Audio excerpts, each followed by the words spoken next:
Vamos entonces a la palabra, capítulo 6 de Romanos. Romanos capítulo 6. ¿Alguien me puede decir cuál es el lema de este año para Iglesia Central? ¿Qué? Confiamos más en Jesús. ¿Cuál es el lema de este año? Confiamos más en Jesús. Bien, capítulo 6, verso 1 dice: ¿qué pues diremos? ¿Perseveraremos en el pecado para que la gracia abunde? En ninguna manera, porque los que hemos muerto al pecado, ¿cómo viviremos aún en él? ¿O no saben que todos los que hemos sido bautizados en Cristo Jesús, hemos sido bautizados en su muerte? Porque somos sepultados juntamente con él para muerte por el bautismo, a fin de que como Cristo resucitó de los muertos por la gloria del Padre, así también nosotros andemos en vida nueva. Porque si fuimos plantados juntamente con él en la semejanza de su muerte, así también lo seremos en la de su resurrección. Sabiendo esto, que nuestro viejo hombre ¿fue qué? Juntamente con él, para que el cuerpo del pecado sea destruido, a fin de que no sirvamos más al pecado. Porque el que ha muerto ha sido justificado del pecado. Y si morimos con Cristo, creemos también que viviremos con él. Sabiendo que Cristo, habiendo resucitado de los muertos, ya no muere, la muerte no se enseñoreará más de él. Porque en cuanto murió al pecado, murió una vez por todas, mas en cuanto vive para Dios, vive. Así también nosotros considerémonos muertos al pecado, pero vivos ¿para quién? En Cristo Jesús, Señor nuestro.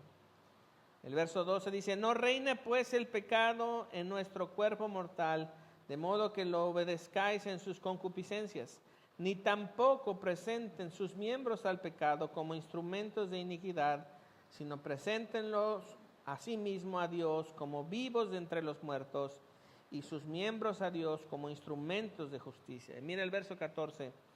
Porque el pecado no se enseñoreará de vosotros, pues no están bajo la ley, sino bajo la gracia. Muy bien.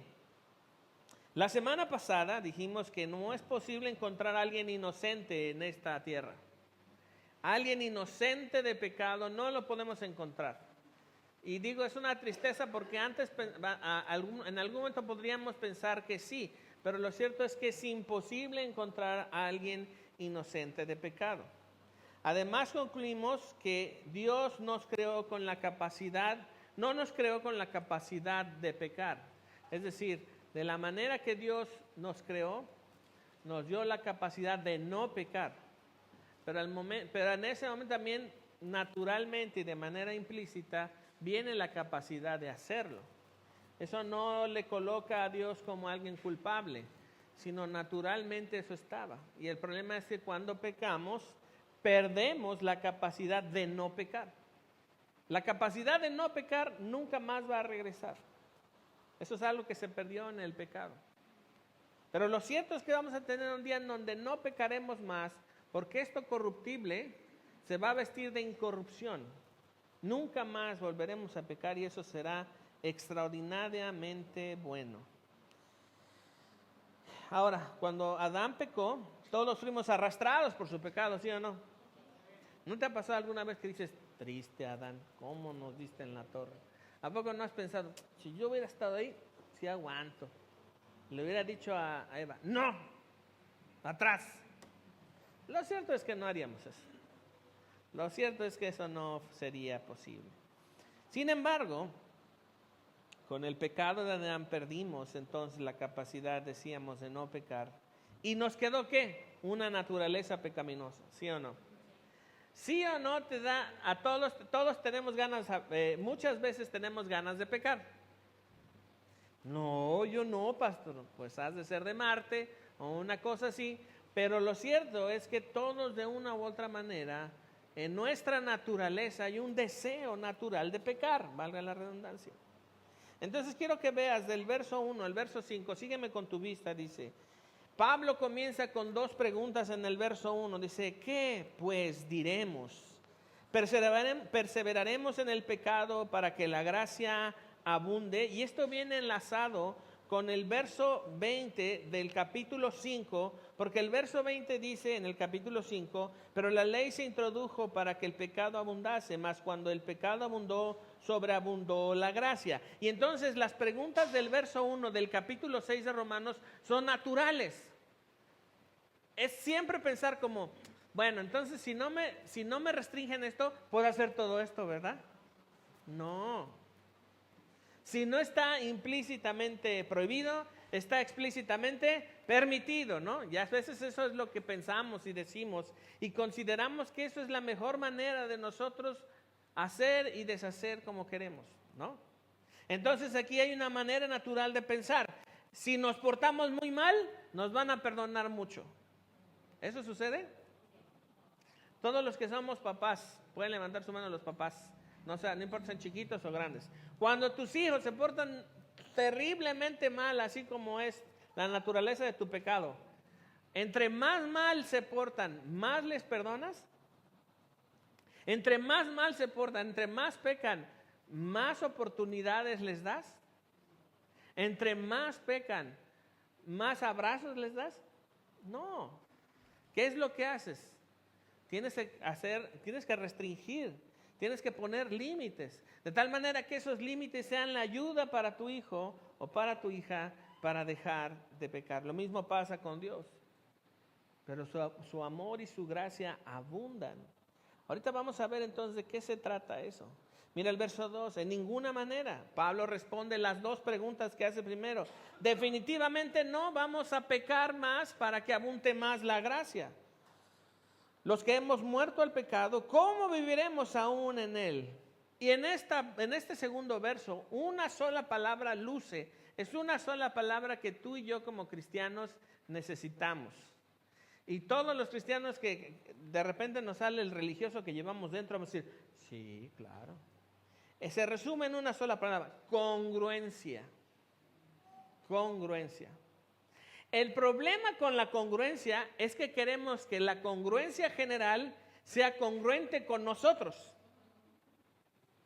Si yo no soy grosero, quiero que todos no sean groseros. Si yo me peino del lado derecho, ¿qué quiero con la congruencia? Que todos se peinen del lado. Exactamente. Entonces, la congruencia que yo exijo a otros es lo que en donde yo me siento cómodo, pero no es el estándar de Dios. Y los cristianos, ¿cómo nos gusta tener esas congruencias? Ay, míralo, vino bien despeinado. Debería peinarse. Míralo, cómo trae a sus hijos. Debería traerlos peinados. Mira esos tenis que trae. Deberían ser de esta manera. Mira qué palabras dice. Debería hablar mejor. Y todo es un debería en un estándar de vida que no tiene nada que ver con Cristo. ¿Te ha pasado eso, sí o no? Entonces, quiero que veamos que el verso 2 sí nos habla de congruencia, pero la congruencia de vivir a la luz de quién es Cristo. Nuestra congruencia no es que todos a la de tres seamos la misma persona, sino que busquemos y aspiramos ser como Cristo. ¿Verdad que el estándar es mayor? Pablo dice, imítenme a mí porque yo imito a... Ay, yo digo eso, ay, a mí me da cosa. Pero un hombre como Pablo que diga, imítenme a mí porque yo imito a Cristo, eso está tremendo. Y todo el mundo puede decir, bueno, sí, claro, es que Pablo era un picudazo. Ajá, y cuando lo lees en Gálatas, ¿cómo le dice a los Gálatas? Gálatas insensatos, Gálatas, literalmente la frase en el original es Gálatas estúpidos. Dijo estúpidos el pastor en el púlpito. Sí, porque estoy imitando a Pablo. Lo que pasa es que siempre nos damos permisos. No es un sentido de congruencia, es darnos permisos. Ahora, la congruencia también está sostenida por fidelidad, por honestidad. El problema con la religiosidad es que es un estándar de no ser honesto, pero sí muy recto. Y no queremos eso en ningún momento. Mira lo que dice el verso 3, ¿o no saben que todos los que hemos sido bautizados en Cristo Jesús, hemos sido bautizados en su muerte? ¿Qué pasa con el bautismo? Cuando tú eres bautizado, ¿qué hacemos aquí en Iglesia Central? Te sumergimos en agua, ¿no? ¿Sí o no? Entonces, cuando desciendes al agua, estás prácticamente en esta manera, ¿no? ¿Cómo es esto? ¿Horizontal? Horizontal, exactamente. Entonces, te ponemos de manera horizontal, ¿debajo de qué? Del agua, te cubre completamente el agua, ¿no? Y entonces te decimos, te bautizamos en el nombre del Padre, del Hijo y del Espíritu Santo. Y te hacemos descender y todo el agua te cubre. Y de repente abres los ojos y ves la cara del pastor y otro que te están haciendo así, porque pesas más cuando estás dentro del agua, ¿no? Entonces te levantamos y entonces fíjate cómo son las dos formas. Primero es estar acostado, sumergido por el agua. Y después arriba, cuando el agua ya se te cae y ya estás de manera vertical. Esa es la imagen de lo que Pablo nos está diciendo aquí en el verso 3. Dice, ¿no saben que todos los que hemos sido bautizados en Cristo Jesús, hemos sido bautizados en su muerte? ¿Por qué? ¿Y a qué hace referencia eso? Cuando tú desciendes al agua y estás de manera horizontal, lo que estamos señalando es la identificación de tu vida con la muerte de Cristo.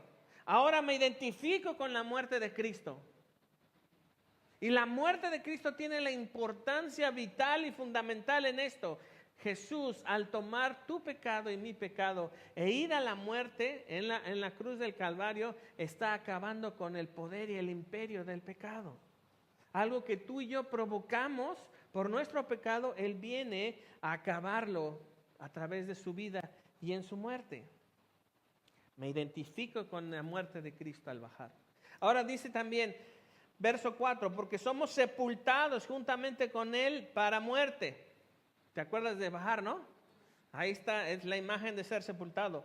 Por el bautismo, estamos en el verso 4, a fin de que como Cristo resucitó de los muertos por la gloria del Padre, así también nosotros andemos en...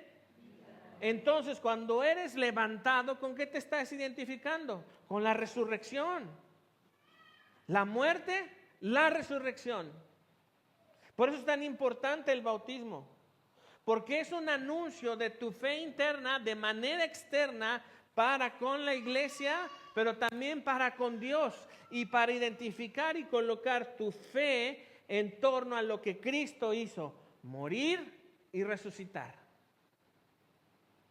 Familia, si olvidamos estas cosas, estamos perdidos. No debemos olvidar estas cosas. Esto no son cosas que ya pasaron. Esto no son cosas que todos sabemos. Esto son cosas que debemos permanecer.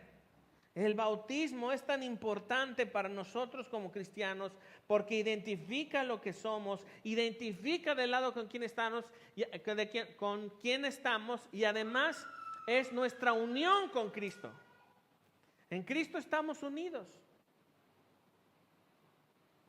Repítete esto, en Cristo estoy unido. Otra vez, en Cristo estoy unido. No hay una separación y nos identificamos con eso. Ahora, quiero que regreses entonces al verso 1, ¿ya? Y quiero que veas la última frase de la segunda pregunta. La última frase de la segunda pregunta es la gracia abundante. Repito conmigo, gracia. Ahora, abundante. ¿Sí o no? La gracia de Dios es mucha. Ahora, fíjate cómo Pablo, en todas sus cartas, Pablo es exactamente la persona más expositiva que he conocido y además es la persona que utiliza los superlativos. Es decir, es sumamente exagerado, exagera lo exagerado. La gracia, sí o no, ya es exagerada. La gracia, sí o no, ya es mucha. Ahora dice, la gracia abundante. Juan también dice en Juan capítulo 1, gracia sobre gracia. Pero en el caso de Pablo, él lo que hace es exagerar lo exagerado siempre. A eso se llama superlativo. Repito conmigo, superlativo. Entonces un superlativo es exagerar lo exagerado. Entonces la pregunta que tengo que hacer es esta, familia. ¿Sabes qué es la gracia? ¿Sabemos qué es la gracia de Dios? ¿Podemos decir, sé que es la gracia de Dios y la estoy experimentando en mi día a día? Ok, vamos a ver entonces en la pantalla algunos puntos sobre cómo responder a esta pregunta. ¿Qué es la gracia? Y mira lo que aquí dice. ¿Qué es la gracia? Número 1, la gracia es el amor que viene a ti y no tiene nada que ver contigo. El amor que viene a nosotros, pero no tiene nada que ver conmigo. No es aquello que yo puedo provocar, no es aquello que viene porque yo haga algo. Es simple y sencillamente que la gracia es el amor de Dios que viene a mí sin yo buscarlo y no tiene nada que ver conmigo, sino todo que ver con Dios. Nadie de los que estamos aquí, ni ninguna persona que hoy se reúne alrededor del mundo en la congregación de los santos puede decir, yo un día amanecí para decir, hoy quiero ser cristiano. Nadie. Es más, creo yo que cuesta más trabajo traer a los cristianos a la iglesia que a los que no son cristianos. Que por cierto, familia, lleguen temprano, llegan retarde. Hoy comenzamos 15 minutos tarde. De veras, ¿qué falta? O sea, imagínate que Cristo hubiera muerto tarde en la cruz, que hubiera llegado tarde a la cruz. ¿Podrías estar aquí? No. Lleguen temprano. Es una vez a la semana que te convoca a Cristo para llegar a una cita con Él. Llega a tiempo. Ay, pastor, lo que pasa es, no me expliques, no me vengas a explicar. No me vengas a explicar por qué llegas tarde. Te voy a ser honesto, no me interesa. Llega a tiempo. Llega a tiempo. Propone en tu corazón ser cuidadoso con el tiempo de Dios. Y llega a tiempo. Porque yo también quisiera llegar tarde. Estaba pensando, próximo domingo voy a llegar bien tarde a ver quién les predica. Estaría chido, ¿no? Pues no, ¿cómo que sí? ¿Qué es la gracia? ¿Qué es la gracia?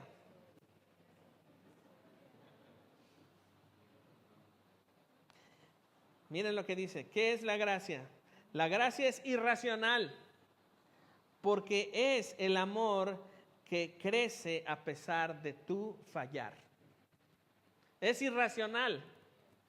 La gracia es irracional. La gracia no es racional. Porque a pesar de que tú fallas, Dios te muestra su gracia, ¿sí o no? A pesar de que tú te equivocas, sí o no, la gracia de Dios está disponible para ti. Sí o no, la oportunidad de Dios está para ti. Es irracional. Y es irracional en este sentido. ¿Cómo es posible que tú estés disfrutando de estas cosas si yo sé cómo eres? La gracia tiene la habilidad de destruir nuestras ideas religiosas y nuestra propia estructura de justicia, porque no nos merecemos lo que Dios nos da y Dios nos los concede. La gracia es exageradamente irracional para exageradamente exaltar a Dios, porque no tiene nada que ver contigo, tiene todo que ver con Él. Mira lo que dice la pantalla. La gracia es ser amado cuando no eres digno de ser amado.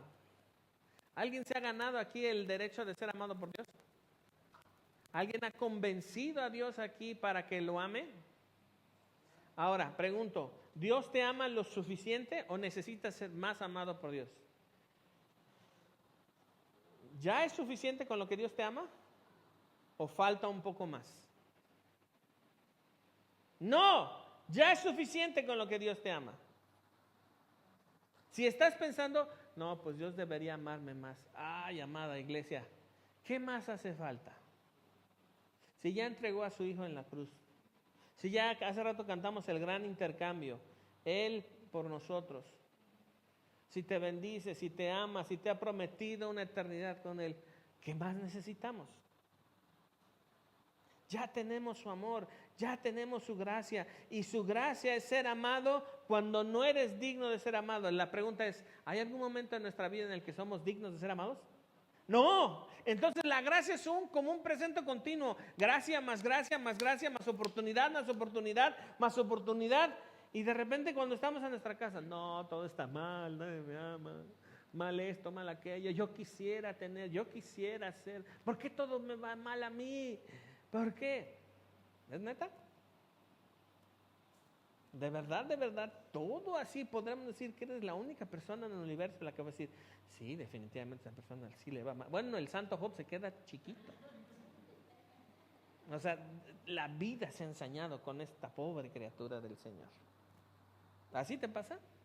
No, mira con cuánta gracia Dios te trata, con cuánto amor Dios te trata. Y eso es extraordinario. La gracia del Señor es inagotable. Es una gracia abundante, no es una gracia restringida, no es una gracia diezmada. Imagínate que Dios dijera, solamente te voy a dar el 10% de mi gracia. Así como los diezmos que tú das, solamente el 10%. Imagínate que esa idea loca, ¿no? De que tú le das a Dios y Él te da lo equivalente a lo que tú le das, ¿no? Que es una idea perversa, animal y diabólica. Pero piensa en esto, que fuera eso cierto. Entonces, lo que pasaría es que si una persona entrara aquí y que se le ve toda la opulencia de su vida y éxito es porque da mucho. Pero los que damos poquito, nos veríamos andrajosos, ¿no? Harapientos, feos. Dios no actúa así. Pero por eso digo, ven bien peinado y puntual a la iglesia central. Entonces mira tu Biblia, el verso 5 dice, porque fuimos plantados. Pablo habla sobre ser plantados juntamente con Él, con Cristo, en la semejanza de su muerte. Así también seremos en la semejanza de su resurrección. De la manera que Cristo ha acabado con el pecado a través de la muerte, de esa misma manera tú y yo experimentaremos que el pecado terminaremos con el pecado no por nuestra fuerza, sino porque Dios nos permitirá un día ser transformados. Y Dios utiliza a la muerte para acabar con tu pecado. Renueva tu entendimiento de qué es la muerte. La muerte no es lo más peligroso para el ser humano. ¿Qué es lo más peligroso para el ser humano? La ira de Dios, no la muerte. Ay, pero se siente feo. Sí, claro. Estoy viendo fascinadamente, te voy a decir un secretito. Estoy viendo fascinadamente una serie en Netflix que se llama The Resident, que es de un hospital. Ya le dije a Edna que está bien buena, me dice, eso no pasa. Digo, pues no me quites mi ilusión. Pero está bien buena, porque son puras cosas de médicos y cuestiones, y la abren así, se le ve el corazón y se le ve... Yo sí veo sangre en vivo, y sobre todo mi sangre me desmayo. O sea, si yo veo mi sangre, pum, así como que me bajan el switch y me caigo al suelo. Me ha pasado varias ocasiones. Pero cuando estoy viendo la serie, estoy así, ay, se le ve como le abren así, le sale la sangre, le sacan el corazón y le sacan los intestinos y ven ahí el problema. Y digo, órale. Y una de las cosas más fuertes que me llama la atención de la serie es que para todos los médicos lo más fuerte que pueden experimentar es la muerte. Y ellos diariamente ven la muerte. Porque hay un sentido de culpa. Porque el primer sentimiento del médico es yo lo puedo rescatar. Y cuando no pueden alcanzar eso, el sentimiento de culpa es brutal. Porque es yo no hice bien algo para rescatarlo. Cristo no tiene eso. Cristo venció la muerte y nos va a rescatar a través de Él mismo. Inclusive si Dios permite la muerte en tu vida, no es el destino final. ¿Qué pasaría si mañana no despiertas? ¿Qué pasaría como dicen los policías? Hoy puede ser el último día. Que no regreses a casa. ¿Cómo vivirías hoy? Y que mañana fuera el último día. No podría ser gran y glorioso esta unión con Cristo cuando dice el verso 5, porque fui plantado juntamente con Él en la semejanza de su muerte, así también lo seré en la semejanza de su resurrección. Semejante a Cristo muero, pero semejante a Cristo resucito.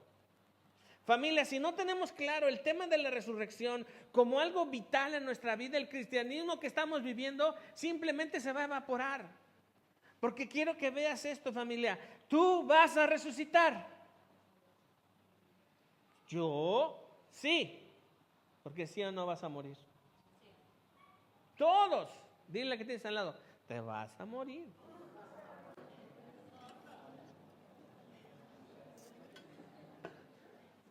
Ahora dile, pero vas a resucitar. Pero dile, si estás en Cristo Jesús.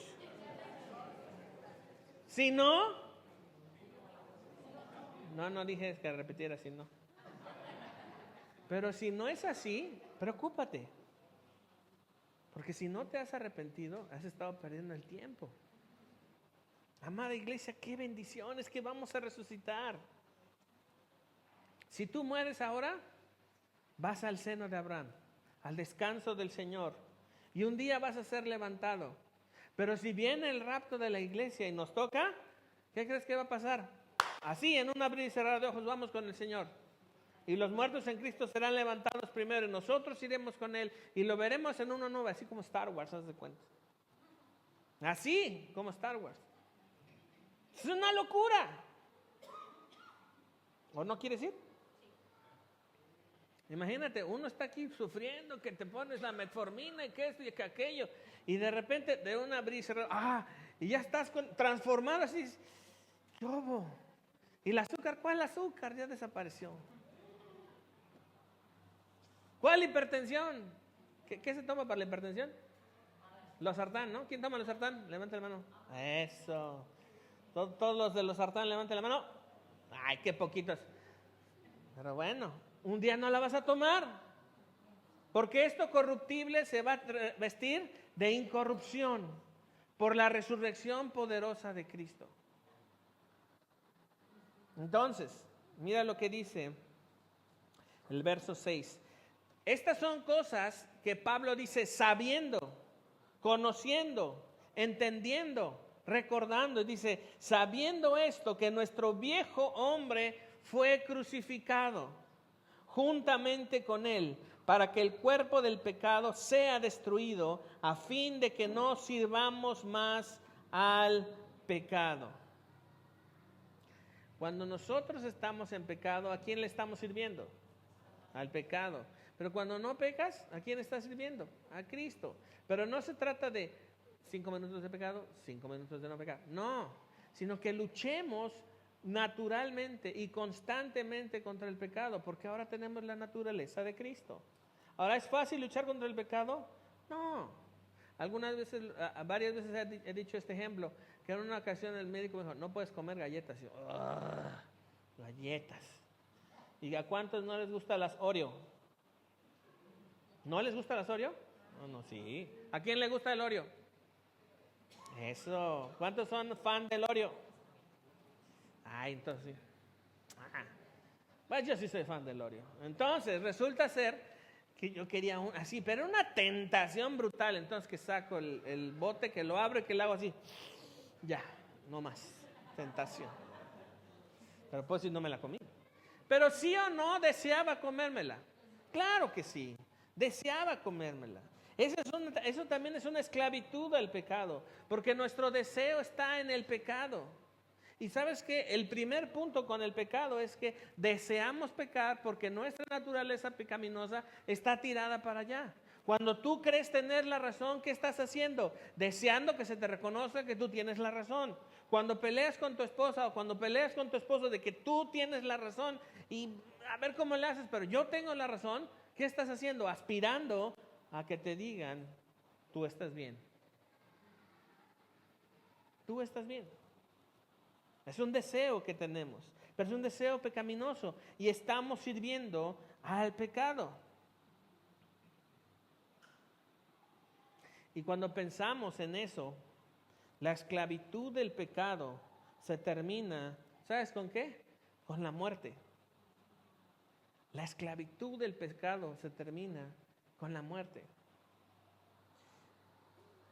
En parte de la Ilíada dice que estaban unos esclavos atrapados y entonces empiezan ellos a tratar de salir de donde estaban en la esclavitud y entonces los van a matar y entre ellos se ponen de acuerdo y dicen, no tenemos nada que perder, porque lo único que conocemos es la muerte que nos hace libres.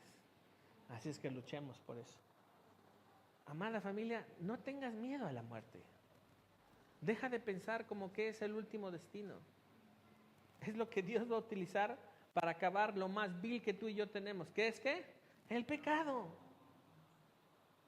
Como dice Pablo, absorbida es la muerte en victoria.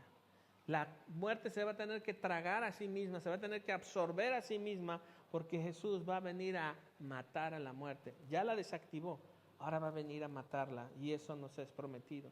Mira el verso 7, porque el que ha muerto ha sido justificado. Es decir, como hemos muerto en Cristo Jesús, al creer en Él, y nos hemos identificado con Él al descender en las aguas del bautismo, ahora esa muerte ha ratificado que el pecado ya no puede dominarte. Ahora la pregunta es ahí, ¿pero por qué sigo pecando, pastor? Respuesta, porque hay una naturaleza pecaminosa que tú tienes que experimentar victoria. El Evangelio es la experiencia de la victoria de Cristo sobre nuestro pecado. Necesitamos experimentar esa victoria. ¿Estás conmigo? ¿Ya te distraíste? Ok. Verso 8, y si morimos con Cristo, creemos que también viviremos con Él, ¿sí o no? ¿Crees que vas a vivir con Cristo? A ver, otra vez, familia. ¿Crees que vas a vivir con Cristo? Sí. Amén. ¿Qué pasaría si hoy viene un grupo armado y nos pone un cañón en la nuca y nos dice, niega a Cristo? O si te preguntan, ¿vas a vivir con Cristo? ¿Cuál sería tu respuesta? No, voy a vivir con Cristo. Voy a vivir con Él para siempre. Y nada ni nadie me puede arrebatar eso. Ni la muerte nos puede arrebatar la realidad de que vamos a vivir con Cristo. Verso 9, otra vez Pablo dice, sabiendo que Cristo, habiendo resucitado de los muertos, ya no muere. Cristo no tiene que morir otra vez, porque al morir, Él acabó con la muerte. Decíamos la semana pasada, qué terrible para la muerte ver a Jesús y no poderlo retener. Imagínate una entrevista con la muerte. Oiga, muerte, ¿cómo se siente haber visto a Jesús? Pobre muerte, se debe ver así. ¿Qué hago ahora? No tengo que decirle. Es Dios mismo. Y no puedo hacer nada en contra de Él. Eso es extraordinario. La muerte no podía hacer nada en contra de Cristo. Y aún así, Jesús muere para poder resucitar. Entonces mira el verso 9, al final dice, la muerte no se enseñoreará más de Él. Esto es como decir, Jesús se dejó pues. Así, ¿va? Voy a dejar morir. Uno, tienes una noche nada más. 1, 2, 3, va para arriba. Y resucita. Resucita. Y está entre nosotros. Verso 10. Porque en cuanto murió al pecado, murió una vez por todas, mas en cuanto vive, vive para Dios. ¿Cuándo volverá a morir Cristo? Jamás. Pero quiero que regrese otra vez al verso 1. Regresa al verso 1. La frase que dijimos. ¿Cuál es la frase que estamos señalando? ¿Cuál es? La gracia abundante. ¿Qué es la gracia? Mira lo que dice la pantalla. ¿Qué es la gracia? Vamos a definirla otra vez. Número 1. La gracia no exige nada, solo da. La gracia no exige nada, solamente da. Es la actitud de Dios bondadosa que te favorece y que solamente te da. ¿Qué otro hace eso? ¿Quién más hace eso? Y sabes que la gracia es incómoda también, porque no nos deja hacer nada para poder merecer algo. La gracia de Dios no te deja hacer algo para poder obtener algo de Él. Entonces para muchos es, no, pero no está bien, ¿no? Como que yo debo hacer un poquito, como que le vamos a ayudar a Dios. En una ocasión escuché algo así en una consejería. Bueno, pastor, yo creo que tengo que ayudarle a Dios, ¿no? Dije, síguele, dale, pero lo único que estás verdaderamente haciendo es verdaderamente estorbando. La gracia de Dios no exige nada, solo da. ¿Qué es la gracia? Mira esto. La gracia es el amor incondicional otorgado por un dador no obligado para un receptor culpable. ¿Dios está obligado a darnos su gracia? No, pero nos la da. Ahora, ¿cuántos aquí en el país estamos obligados a pagar impuestos? Todos. ¿Y a poco vas al SAT o a la Secretaría de Hacienda? Vengo bien feliz a pagar mi impuesto. Sepan todos que vengo a pagar mi impuesto. ¿A poco vas así? No, o sea, es como que a formarme y ya les estás maldiciendo y diciendo de cosas, pero tienes que pagar. Es una obligación, ¿sí o no? Pero ¿qué pasa con la gracia de Dios? ¿Dios está obligado a darnos su gracia? No, pero la da. Él no es un dador obligado, es un dador amoroso. Porque la naturaleza de Dios es dar. ¿Y quién es el receptor culpable? Nosotros somos el receptor culpable. ¿Dios es bueno? Ah, ¿verdad? Ahora sí tiene sentido decir esa frase. Es que Dios es bueno. Como la frase que no dice la Biblia. Los tiempos de Dios son perfectos. Ah, dale, pues. Ya no digan eso. Ni lo pongan en sus redes sociales. Se ve re mal. No lo dice la Biblia. ¿El tiempo de Dios es perfecto cuando necesitas las cosas ahorita, llegan después de una semana? Ah, ¿verdad que no es perfecto? Pero nos gusta ser bien lindos y decir, ay, los tiempos de Dios son perfectos. No es cierto. La perfección es Él. El tiempo que Él establece es lo que necesitamos. Pero a nuestra vida y en este tiempo, no. Entonces, cuidado con ese tipo de frases. Siguiente, ¿qué es la gracia? La gracia no es consecuencia de nuestra justicia, reciprocidad y equidad.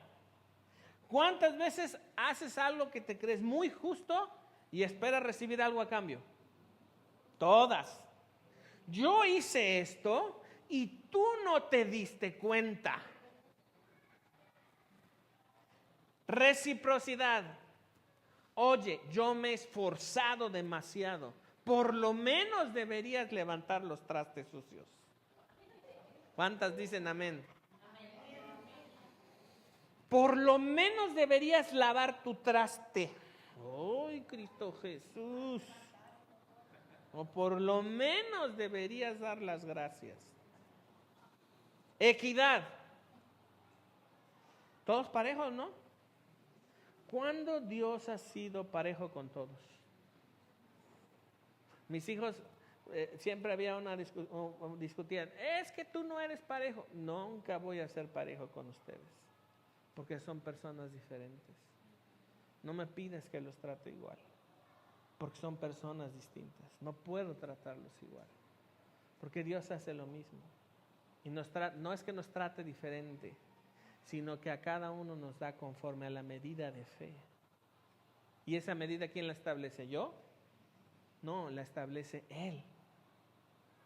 Entonces no se trata de lo que yo pueda hacer por mi justicia, reciprocidad o equidad. Por ahí no viene la gracia. La gracia está en. Mira el verso 11. Así también nosotros considerémonos muertos ¿a qué? Al pecado, pero vivos para Dios. Muertos para el pecado, pero vivos para Dios. ¿Qué puede hacer un muerto? Nada. ¿El muerto tiene sensibilidad? ¿El muerto tiene sentimientos? Es más, ¿el muerto puede pecar? ¿Qué ventaja tiene una persona muerta frente a nosotros? Que no peca. Entonces tiene mucha ventaja. El individuo nadie le puede acusar y él no puede acusar a nadie. Y además no puede pecar. No puede pecar. Y eso de que no puede pecar es una ventaja. Porque al no pecar, se da cuenta, bueno, no se da cuenta el muerto, sino nos damos cuenta que la muerte es buena. En esa manera. Pero tú y yo necesitamos ver el pecado así, como eso. Para esto estoy muerto. Estás a punto de, así, lo voy a hacer, pero estoy muerto. Esto no es para mí. Ya vas a contestar feo, acuérdate, estás. ya vas a hacer esto, ya vas a hacer aquello, ya vas a decir aquello. Estoy muerto. Un muerto no dice estas cosas.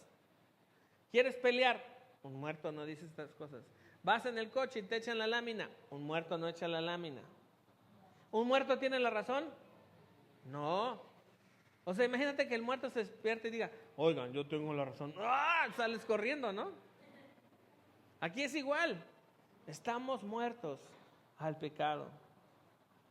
Mira el verso 12. No reine pues el pecado en vuestro cuerpo mortal, de modo que lo obedezcáis en sus concupiscencias. La última palabra, ¿cuál es? Órale, ya nos tocaron el tiempo. ¿Qué es la última palabra? Concupiscencia. Concupiscencia. ¿Qué es la concupiscencia? ¿Es un título? No. ¿Es un vestido? No. ¿Es una gorra? No. La concupiscencia es el deseo genuino por pecar. Entonces, ¿quién no tiene concupiscencia? Todos. Todos. ¿No te ha pasado que de repente te dijeron algo y te dijeron muchas cosas feas y te lastimaron y estás pensando, pero nada más que lo vea, le voy a decir esto y esto y esto, pero nada más deja que de él, pero me va a escuchar y cuando me necesite, cuando me necesite vas a ver cómo le voy a decir? ¿Sí o no? Eso es un deseo. ¿Cómo se llama? Concupiscencia. Nos arrastra. Es el deseo genuino del pecado. Es el aroma del pecado. Es lo que te empuja a pecar. Ahora dice Pablo, no reine el pecado. ¿El pecado puede llegar a reinar en uno? Entonces, ¿un reino qué significa? Gobierno, ¿sí o no? Y el gobierno, ¿sí o no?, significa control. ¿El pecado nos puede controlar? ¿Alguna vez te ha controlado la ira? ¿Alguna vez te ha pasado que sí, que te desbocas y... A mí me pasa mucho cuando me hablan los matrimonios. Pastores, queremos hablar con usted. ¿Qué pasó? Es que se puso, pero se deschavetó. A ver, platícame, ¿cómo le hiciste? No, pastor, me da mucha pena. No pasa nada, yo también me he deschavetado. A ver, platícame, ¿cómo le has hecho? No, es que pues dije cosas y aventé cosas y empujé y grité y hasta me puse rojo. Y, mira, tan bonito que te ves, tan bonita que te ves. Y mira, ¿por qué eso qué es? Concupiscencia. Cuando el gobierno del pecado está en nosotros. Pero mira el verso 13, ni tampoco presenten sus miembros al pecado como instrumentos de iniquidad. Ok, eso ya es la manera de verlo como en un zoom más cerquita. Me está gobernando el pecado. ¿Cómo se ve eso? ¿Cuáles son aquellas cosas, o más bien, cuáles son los miembros que no debo presentar al pecado?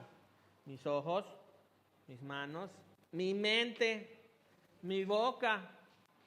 ¿Cuántas veces te va la boca? ¿Cuántas veces te van los oídos? Que estás en el chisme así. ¿O que hablas de más? ¿O que dices de más? Hay un libro muy bueno que recomiendo que se llama Guerra de Palabras. Algunos lo están leyendo aquí. Pero Guerra de Palabras es muy buen libro para poder entender aquello que Dios dice, cállate. Entonces, no presentes tus miembros como instrumentos de iniquidad, sino preséntalos a Dios preséntate a Dios completo, como vivo entre los muertos. Y nuestros miembros a Dios como instrumentos de justicia. Instrumentos de justicia. Usa tu mente para lo que no es usarla para el pecado. Ahora, no se trata de que estés pensando siempre como precious moments así. No se puede. ¿Qué estoy pensando? Nada aquí. En cosas lindas. Pero más en el fondo estás deseando acabar con esa lindura o con la persona que tienes enfrente. Ahora, volvamos al verso 1. ¿Cuál es lo que estamos respondiendo? ¿Qué dice la última frase del verso 1? ¿Qué es la gracia? Mira esto. La gracia vence y pone de cabeza la preocupación. ¿Cuántas veces te preocupaste esta semana? ¿Cuántos viven preocupados? ¿Cuántos les gusta estar preocupados? Ay, levanten la mano. La verdad es que ya es un gusto. ¿Cuántos tienen por sistema de vida estar preocupados? ¿Cuántos se han preocupado porque no tienen de qué preocuparse? ¿Cuántas veces te has topado con, oye, pues no hay de qué preocuparse? ¿Por qué me preocupo? ¿Por qué me preocupo? ¿Por qué? Quiero preocuparme. Necesito preocuparme. ¿Has visto alguna vez la preocupación como una necesidad?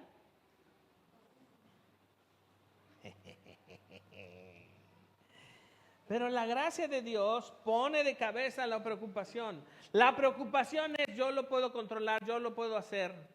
Y la preocupación es un ídolo. ¿Qué hay atrás de un ídolo? Preocupación. ¿Y qué es la preocupación? Yo lo puedo controlar, yo lo puedo hacer sin Dios. Mira esto. ¿Qué es la gracia? La gracia es que Dios te buscó, te encontró culpable y sin merecerlo te perdonó. La gracia es que Dios te buscó, te encontró culpable y sin merecerlo te perdonó. Y eso es Dios en acción. Y por último, ¿qué es la gracia? La gracia es incómoda porque no hay nada en nosotros para obtenerla. Nos incomoda que no podamos ser aquello que necesitaríamos ser para obtener de Dios lo que queremos. Entonces, si naturalmente estamos buscando obtener lo que Dios nos quiere dar, es porque naturalmente lo deseamos. Pero ¿por qué desear algo que ya nos están dando? ¿Cómo es eso? Ya te doy esta gracia. No, pero yo la voy a obtener. No, aquí está, disponible. Entonces, si te das cuenta, la gracia es para los que hemos fallado. ¿Cuál es el requisito para recibir la gracia de Dios? Fallar, fracasar, ser un pecador, estar necesitado de Dios. No ser un religiosote. Estar necesitado. Dile a Dios, no puedo ni hacer lo básico. Porque ¿sabes qué? Algo que muchas veces los cristianos hacemos es que pensamos muy mal de nosotros. ¿Qué piensas de ti? ¿Cómo te autopercibes? Y no es como las tonterías que se están diciendo en el mundo. No estoy hablando de un tema de una autopercepción como lo está diciendo el mundo. ¿Qué piensas de ti? ¿Cómo te percibes como hombre o como mujer? Y no es alternativa. ¿Soy hombre o soy hombre? ¿Soy mujer? Soy mujer. Pero lo que quiero decirte es, ¿qué piensas cuando piensas en ti? Cuando miras el espejo, ¿te gusta lo que ves? Cuando ves el espejo e interactúas con esa persona, ¿qué piensas de ti? ¿Cuánta exigencia pones sobre ti? ¿Cuán mal piensas de ti? ¿Cuánto boicot haces sobre ti? ¿Y cuántas veces la mayor descalificación nace de tu propia persona? Como si te dispararas en el pie.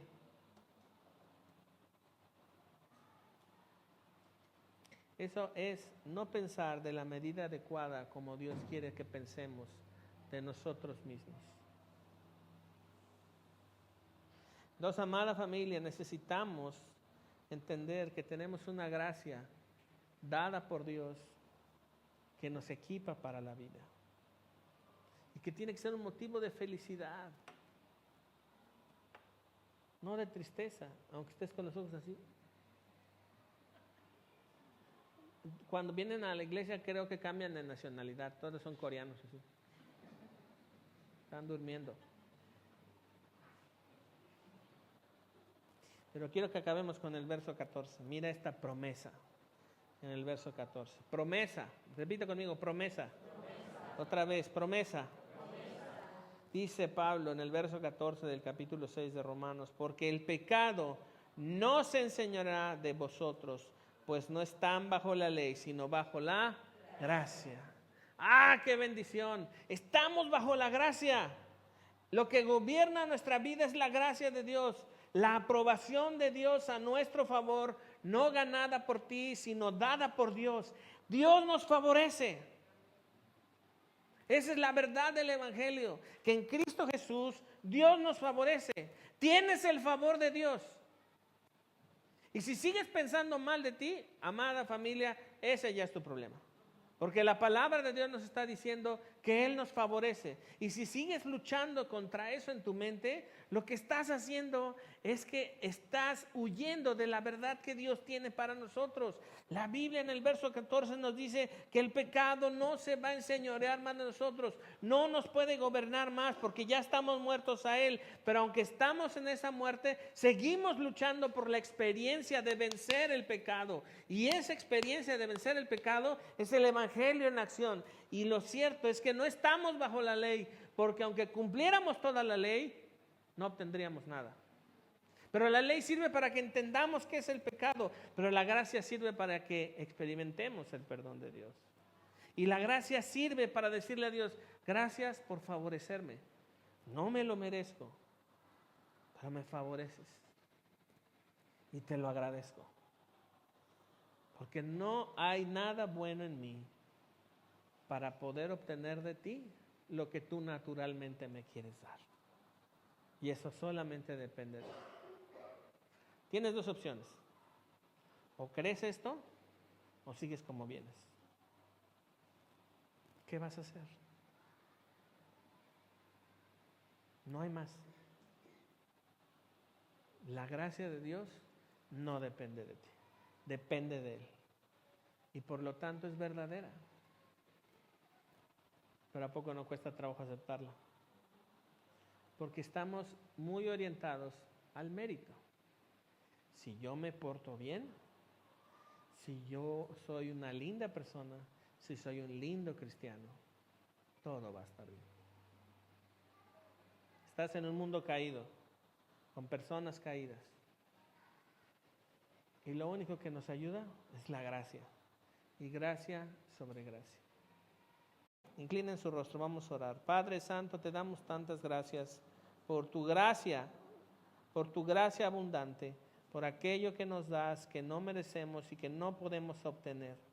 Gracias porque tú has querido favorecernos, porque tu favor permanece para siempre y tu amor siempre, Señor, siempre es inagotable y continuamente se renueva para nuestro bien y para tu gloria.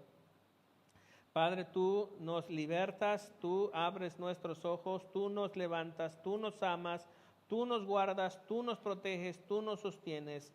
Señor, que esta semana sea eso, que podamos experimentar eso y que podamos regresar acá y poder decir cuán buenas cosas y grandes Dios ha hecho entre nosotros. Te bendecimos y te damos gracias y pedimos, Señor, que tu amor y tu favor permanezcan con nosotros durante toda esta semana. Padre, yo bendigo a estas familias enviándolas a sus hogares, que la gracia y el amor de Jesucristo permanezca con ellos. En el nombre de Jesús, y todos decimos amén.